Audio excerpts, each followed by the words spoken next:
Well, continuing a bit down memory lane and the excitement of music, another AC/DC favorite of mine is The Razor's Edge, because this was the first album that came out while I was old enough to understand what was happening around me, had just discovered grunge and Nirvana and that thing. And actually, Thunderstruck is the first song that I ever kissed a girl to at the school dance. Well, there you go.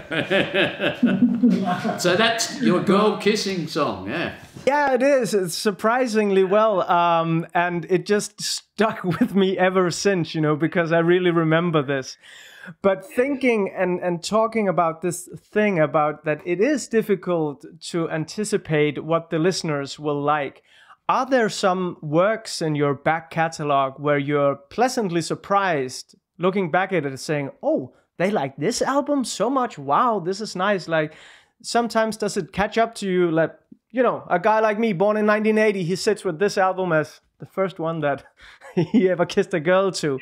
Is it surprising to you that some of these albums have just lasted a lifetime now? That's a hard thing for me to say, because you know when you're creating it, you kind of hope you strike that chord, you know, with people. You hope that somewhere when you make an album, somebody's going to go, you know, they hear something and they go, wow, it means something to them, you know. It just strikes a chord. So we've been, I would call it maybe good luck in a way that we've been able to do that. You know? And the thing is, a lot of what, you know, goes in those albums, you know, when we were younger, that's where a lot of it all goes back to.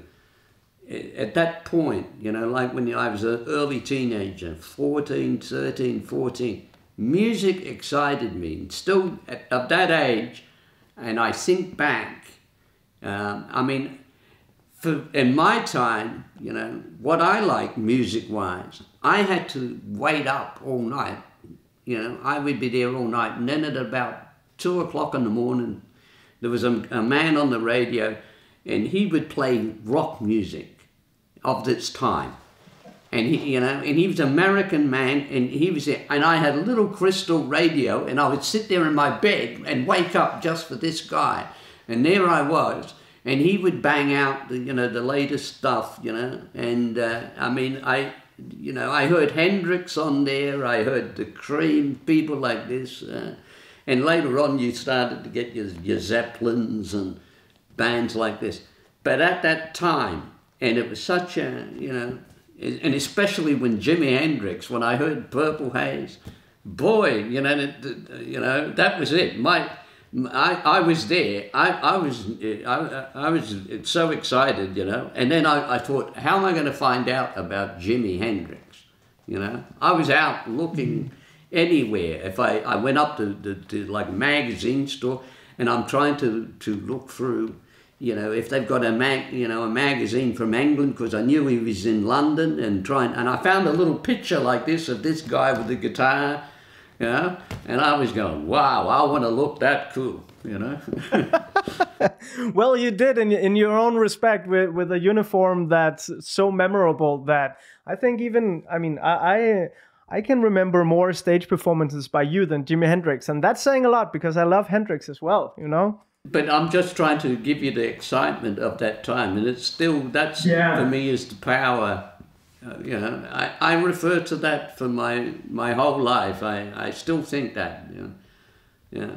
And that's when I get on a stage, it's the same thing. I get on a stage, I play, I'm playing to the new kid who's 13, 14, who's never seen you before. Yeah? Yes. And I go, right. Yeah, okay, a lot of these older ones out there, they've seen you before. They know what you're about, you know, but that new kid, he you know, he's not seen you before. And I'm going to impress him. I'm going to play for him. That must give you so much energy as well to see these kids show up to a rock band that is like plus 40 years old now. Yeah, and it pumps you up, you know. That's all I need to do. I just need to go, I see some younger faces, and I go, here I come. You know,